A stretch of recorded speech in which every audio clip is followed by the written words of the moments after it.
The Grand Council chamber rotated silently in Earth's orbit, its massive crystalline superstructure catching the light of the distant sun. Within its many-layered halls, representatives of dozens of intelligent species gathered for what would become one of the most consequential sessions in the Galactic Council's long history. Ziktox's skin flickered with a soft blue luminescence as he observed the proceedings from his elevated recording station. As the Council's xenological recorder, it was his duty to document and classify all member species, especially the newer additions. His appendages moved rapidly across the neural interface as he prepared his notes. Seventh cycle since the humans joined," muttered Vorax beside him, all 6 eyes blinking in sequence. The ecological classification specialist's exoskeleton hummed with excitement. "I've been looking forward to this reassessment." Ziktox's skin pulsed in acknowledgement. "They're still a puzzle to me," he admitted, his epidermis shifting to a curious azure. "Physiologically unimpressive, yet they've achieved faster-than-light travel with minimal genetic modification." He gestured toward the human delegation taking their positions below. "Look at them. No natural defenses. Limited sensory capacity. Yet they maintain that confidence." The human delegation consisted of 3 individuals. Ambassador Dana Powell led them, her composed features and measured movements embodying diplomatic restraint. Behind her walked Military Liaison Commander Jack Foster, broad-shouldered and vigilant, his gaze constantly sweeping the chamber. Dr. Mu completed the trio. The cultural analyst's attention focused on the various species' reactions to their arrival. "Treaty 5924 is very clear," Ambassador Powell was saying as she approached the speaking platform. Her voice carried through the chamber with practiced precision. "Sector 7 falls under Earth's protective jurisdiction. The pre-space Nakari civilization cannot be interfered with." Ziktox's monitoring screen displayed the rising tension levels. This session had been called because 7 cycles after humans had joined the Council, reports indicated Haxan mining vessels were deploying into the protected sector. "My mission today is simple," Ziktox whispered to Vorax. "Determine whether humans deserve classification A for harmonious or B for potentially dangerous." His dermal patterns rippled. "Though I confess, I'm leaning toward A. They've been remarkably restrained since joining." Vorax made a clicking sound of skepticism. "Don't be too hasty. There's still largely unknown variables." The chamber's ambient light dimmed as the Council President called the emergency session to order. Ziktox's skin shifted to a more formal pattern, pale blue with geometric designs, as he activated his full recording protocols. The Haxan representative, Grow, rose from his delegation's platform. His massive exoskeleton clicked and clattered as he moved, the sound amplified by the chamber's perfect acoustics. "Haxan mining vessels will continue operations immediately," Grow announced, his translator rendering his rasping voice into the common tongue. "The pre-space planets in Sector 7 hold no strategic value. We see no reason to halt our resource extraction." A murmur rippled through the chamber. Several council members leaned toward each other, whispering urgently. Ambassador Powell tensed, though her face remained composed. "We propose a limited negotiation," she countered. "Extraction limited to the outer regions, with absolutely no contact with the Nakari population." Grow's exoskeleton flared in contempt. "Earth is too young to play guardian to pre-advanced species. The extraction will proceed as planned." Ziktox's skin darkened to purple as he registered the escalating conflict. This was deviating from standard diplomatic protocol. The Haxan were directly challenging Treaty 5924, an unprecedented move that could have immediate consequences. "They're violating Treaty 5924, Vorax whispered, his voice tinged with alarm. "Interstellar conflict could erupt at any moment." Ziktox nodded, his attention fixed on the human delegation.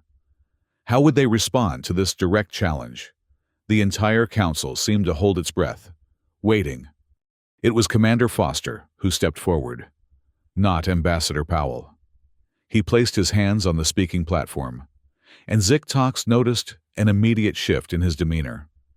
Gone was the formal, almost stiff military bearing. His posture relaxed, and when he spoke, his voice carried a new quality, casual, yet somehow more threatening. "I think there's been a misunderstanding about humanity," Foster said, his voice filling the chamber. "Let me clarify something for the Council." He glanced around, making eye contact with the various delegations. "What you've been seeing since we joined is what we call our polite mode." A confused murmur spread through the chamber. Zik-Tox's recording appendages worked frantically as he cataloged the reaction of every council member. "Humans spent millennia fighting each other before we figured out how to maintain peace and form alliances," Foster continued, his tone conversational, yet weighted with hidden meaning. "Polite mode is just the veneer we maintain until we're genuinely threatened." The chamber fell silent. Zik-Tox's skin shifted to an alarmed purple-blue as he processed the implications. "Let me demonstrate what I mean," Foster said, nodding to someone off-platform. The Council's main display activated, showing 50 human warships surrounding 12 Haxan mining vessels. The human ships had appeared seemingly from nowhere, their weapon systems clearly online and targeted. "Those are Earth Defense Force vessels," Foster explained calmly. "They're currently in position around your extraction fleet." Zik-Tox's epidermis flashed with shock. "This is the first time humans have revealed their true military capacity," he noted in his recording. "How did they deploy so many vessels without detection?" A new face appeared on the display, a human female with stern features and a uniform adorned with insignia. "This is Admiral Helen Wu of the Earth Defense Force," she announced. "You are in violation of Treaty 5924. Withdraw all extraction equipment immediately, or we will be forced to take action." Gro's exoskeleton rattled in agitation. He activated a private channel to several council members, his movements betraying his alarm. "They're illegally occupying our space," he protested. But before the council could respond, another Haxan stepped onto the platform. Unlike Gro, this one wore the distinctive colors of the Royal Scientific Corps. "I am Zan Thor of the Haxan Royal Scientific Academy," the newcomer announced. "Representative Gro is acting against royal directive. There is internal conflict within our society regarding this matter." The chamber erupted in surprised chatter. Zik-Tox's skin cycled through multiple colors as he struggled to keep up with the unexpected development. "The manufacturing of displacement weapons was banned 50 cycles ago," Zan Thor continued. "We do not support this plan." Zik-Tox observed the human delegation closely. They showed no surprise at this revelation, suggesting they might have already known about the internal Haxan conflict. As the chamber settled, he began to reassess his understanding of humanity. This polite mode was a strategic deception. They could restrain or attack at will. "Humans aren't just a small species with minimal defenses," he whispered to Vorax. "They're a controlled war machine, ready to deploy when necessary." The council president called for order as Gro and Zan Thor engaged in heated argument. What had begun as a dispute over mining rights had revealed a deeper conflict within Haxan society itself. 3 cycles later, the council reconvened for an emergency session. Zik-Tox's skin had barely returned to its normal hue when the Haxan delegation, now led by a different representative, presented documents claiming humans had established a military base on Nari Prime, a pre-space world under council protection. "Earth has engaged in unauthorized intervention," the new Haxan representative declared. "They've revealed military technology to a protected species. This violates the non-interference directive." Ambassador Powell rose calmly. "Allow me to clarify our position," she said, her voice steady. "What you're witnessing is what I'll call the Powell Doctrine. We have established a non-invasive monitoring outpost on Nari Prime to protect the Nikari. Our polite mode does not permit harm. But when provoked, We will use force to protect. She activated the display, showing footage of Haxan vessels secretly testing displacement weapons on the outskirts of the Nari Prime system. This evidence confirms Haxan has been testing banned displacement technology on their mining vessels. The chamber fell silent once more. Ziktox's skin darkened as he realized the implications. Displacement weapons could tear apart spacetime itself, a threat of unlimited destruction. Grow, who had been seated with the General Haxan delegation, rose in fury. He was accompanied by several hardline Haxan officers in full battle armor. "This session is over," he shouted, revealing a banned Gauss cannon. The council erupted in panic. Most members remained skeptical that Haxan could control such power, but the threat was clear. Xanthor stepped forward again. "The Haxan have only one peace-maintaining faction left," he announced. "The other has been secretly building displacement weapons against royal decree. Representative Grow is merely the leader of this extremist group." Commander Foster stood, flanked by a human security team that had somehow entered the chamber unnoticed. "If Grow does not comply with disarmament orders, we are prepared to neutralize all Haxan vessels attempting to deploy banned weapons." The council display activated again, showing plasma beams and targeting systems locked onto Grow's fleet. The atmosphere became electric. No one dared interrupt. The extremist Haxan faction was forced to stand down. Tears of fear glistened in the eyes of many council members, and Ziktox's skin had turned an ashen gray. In that moment, humanity had taught Haxan a lesson about what happened when polite mode was fully deactivated, temporarily shattering all diplomatic conventions. In the aftermath, Grow was detained by council security, awaiting final judgment. The Haxan internal conflict was now fully exposed, with Xanthor's peace faction facing the traitor within their ranks. The council passed a temporary resolution adjusting the warship monitoring mechanism to prevent any nation from concealing their fleets. Dana Powell's proposal became officially recognized. Earth would maintain the right to establish monitoring and protection outposts on any authorized pre-space planet. The document established new criteria: defensive armament for all pre-advanced species, with offensive action permitted only under clear threat. In his data consolidation chamber, Ziktox composed his final assessment. Humans are to be elevated to potential guardian status, subject to appropriate oversight. Their polite mode is precisely a dual strategy, demonstrating their capability to explode into formidable adversaries. We may rely on a species willing to choose peace but unafraid to engage when challenged. 3 months later, at the Nari Prime outpost, the curious Nikari observed the strange sky people. Humans maintained a presence only at the forest's edge, establishing a humanitarian monitoring station. Vorax visited Ziktox, asking, "Do you think we fully understand humans yet?" Zik smiled, his skin shifting to emerald. "Not entirely. They always have surprises." The Galactic Council, though wary, began to view the Human Defense Patrol as partners rather than absolute threats. "Your assessment classification?" Vorax pressed, gesturing to Zik's final report. "Classification AB," Ziktox replied, his skin showing a rare pattern of both tranquility and caution intermingled. "Peaceful, but potentially the most dangerous allies we could ask for." The Grand Council chamber continued its silent rotation around Earth, but now with a new understanding of its newest members. The humans continued their diplomatic functions, their polite mode firmly back in place, but everyone now knew what lay beneath.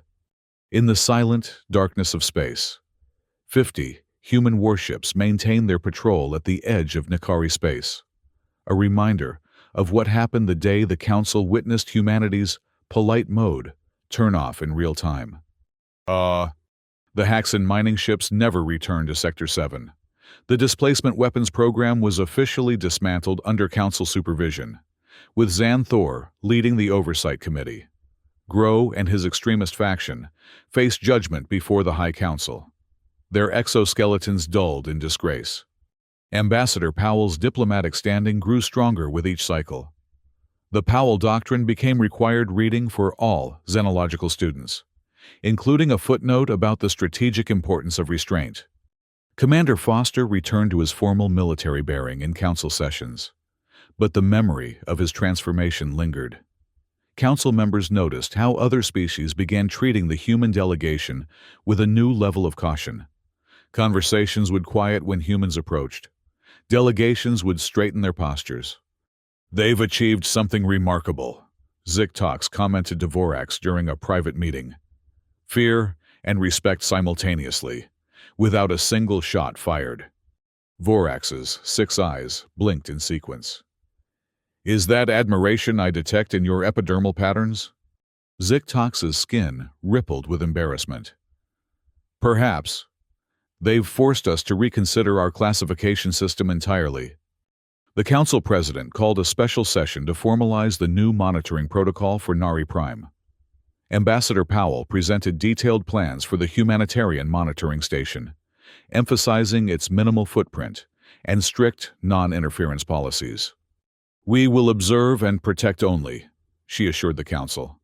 "No cultural contamination, no technological transfer. The Nikari will develop at their natural pace." What she didn't mention, but what Ziktox noted in his private records, was the small fleet of Earth Defense Force vessels maintaining position just beyond the system's edge. Visible enough to be detected by advanced scanning, yet distant enough to comply with treaty requirements. A message without words. Ziktox attended a private reception following the session. Commander Foster approached, his polite mode firmly engaged. "I've read some of your preliminary reports. Recorder talks," Foster said, offering a traditional greeting gesture. "Your analysis of human diplomatic patterns is quite perceptive." "Thank you, Commander," Zik replied, his skin shifting to a formal pattern. "Though I admit your revelation about polite mode has forced significant revisions." Foster smiled. "That's the thing about humans, Recorder. We're adaptive." "A trait shared by successful species throughout the galaxy," Zik observed. "True," Foster nodded. "But perhaps our adaptation follows a different pattern. Most species evolve toward greater specialization. Humans." He paused, considering his words. "We specialize in maintaining options." That night, Ziktox added a private addendum to his official report. Human civilization appears uniquely positioned between peace and war. Unlike species that evolve toward one extreme or the other, humans maintain constant readiness for both states. Their polite mode is not merely a diplomatic strategy, but a fundamental aspect of their psychology. They genuinely prefer peace, while remaining perpetually prepared for conflict. This duality makes them unpredictable by conventional xenological standards. The next cycle brought a new development. The Council received a petition from the Nikari region, not from the pre-space Nikari themselves, but from 7 other species with interests in adjacent systems. They requested formal human protection under an extended version of the Powell Doctrine. "Most interesting," Vorax commented, as they reviewed the petition. "These species fear Haxan expansion more than they fear human intervention." "They're choosing their preferred protector," Zik replied, his skin pulsing thoughtfully. "A rational calculation." The council chambers grew tense as the petition was formally presented. The Haxan delegation, now led by representatives loyal to the royal family, registered immediate objection. This would grant Earth unprecedented authority over multiple sectors, they protested. It disrupts the balance of power established through centuries of careful diplomacy. Ambassador Powell listened calmly, her expression revealing nothing. When she finally rose to speak, Ziktox noticed the subtle shift in the chamber's atmosphere, every representative leaning forward slightly, every translator tuned to maximum sensitivity. "The Earth delegation neither requested nor encouraged this petition," she began. "Our commitment remains to the foundational principles of the Council: self-determination, non-interference, and proportional protection. She paused, surveying the chamber. However, we recognize the legitimate security concerns expressed by the petitioning species. If the Council approves this expansion of our protective role, we will accept the responsibility. The debate lasted 3 full sessions. Talks recorded every argument, every alliance shift, every private conversation held in the chamber's corners. The Council was dividing along new lines, those who preferred human protection and those who feared it. In the end, a compromise was reached. Earth would extend limited protection to the petitioning species, but under enhanced Council oversight. A mixed species monitoring team, including Talks himself, would observe and report on all human protective activities. They've achieved remarkable influence in just 7 cycles, Vorax noted, as they prepared for their new assignment. Yes, agreed, his skin showing a complex pattern of admiration and concern. But I wonder if that was their intention all along. The Nari Prime Humanitarian Monitoring Station grew into something unexpected. What began as a simple observation post expanded into a diplomatic hub for the entire sector. Species that had previously avoided contact with each other found neutral ground under human protection. Talks documented everything. The careful way humans maintained their perimeter around Nikari territories. The rotating Earth Defense Force patrols that never entered prohibited space, but remained visible from a distance. The gradual relaxation of tensions as cycles passed without incident. During his 3rd visit to the station, observed an unexpected interaction. A young Nikari, having ventured beyond their usual territorial boundaries, encountered the human perimeter. The humans, rather than driving the curious pre-space being away, simply dimmed their lights and retreated deeper into their compound, allowing the Nikari to observe from a distance before returning to its community. Remarkable restraint, noted in his report. The opportunity for first contact was avoided in favor of maintaining development protocols. Commander Foster, who had accompanied the observation team, simply nodded. Polite mode isn't just for council meetings, recorder talks. It's how we approach everything now. Now? Inquired, his skin rippling with curiosity. Foster's expression turned reflective. Our history includes many instances where we did not show such restraint. We learned those lessons the hard way.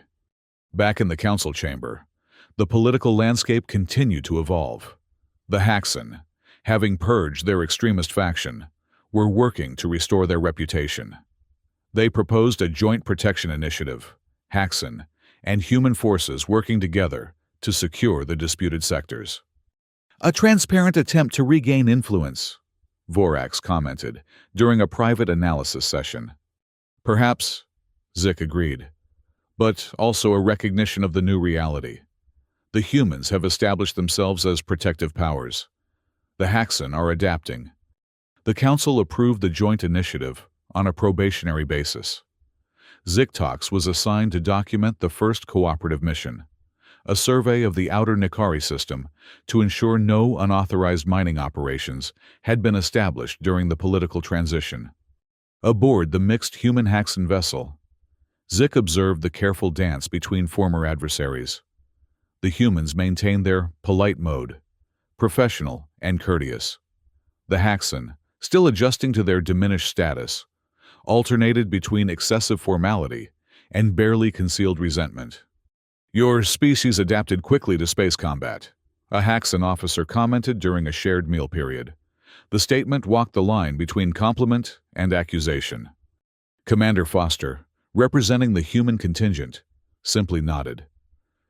We adapted quickly to many things. It's a human trait.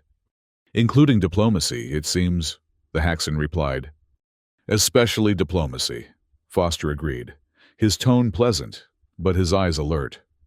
We find it preferable to the alternatives. The message was clear. Even to Talks' alien perception, polite mode remained engaged, but could be disengaged at any moment. The joint mission concluded successfully. No violations were detected, and the cooperative framework proved functional, if not entirely comfortable. In his final report to the Council, Zick-Tox recommended continuation of the program with expanded parameters. The human concept of polite mode represents an evolved approach to interspecies relations, he wrote.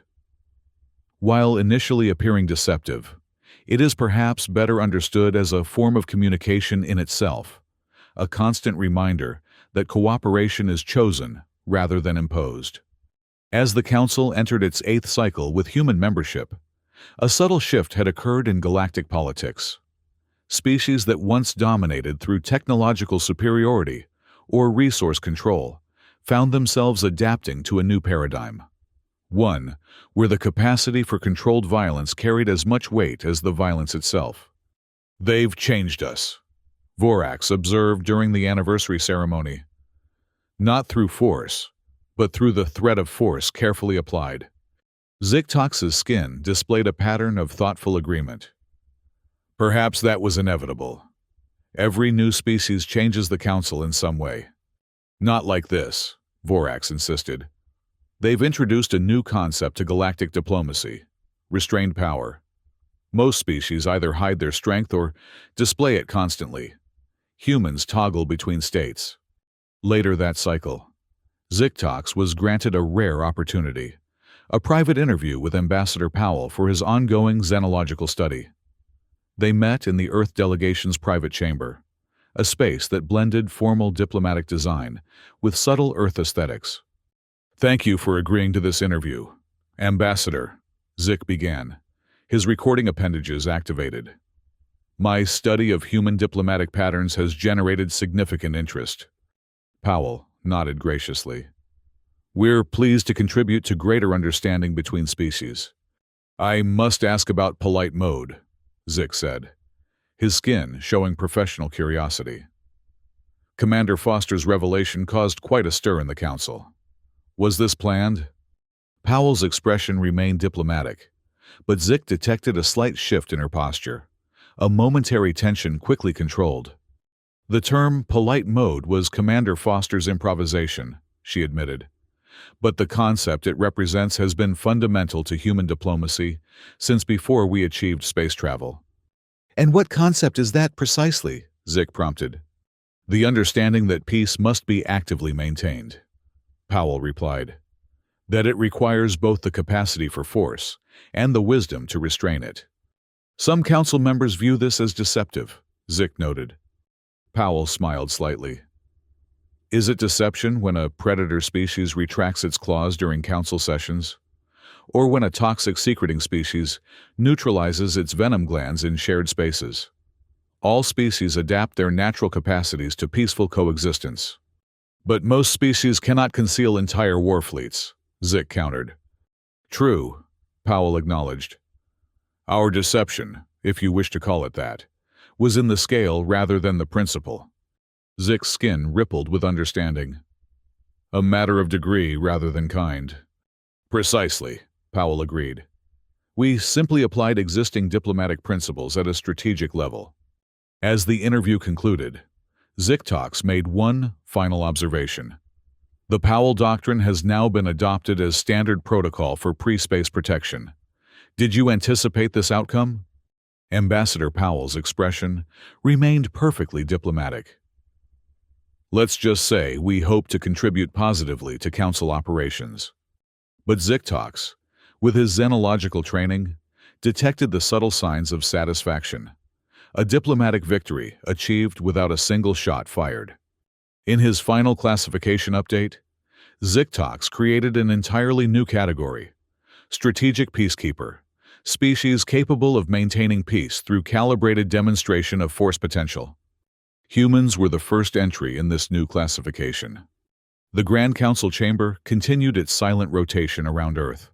Within its crystalline walls, a new understanding of diplomacy had taken root, one where polite mode was recognized for what it truly was: not deception, but communication through controlled potential.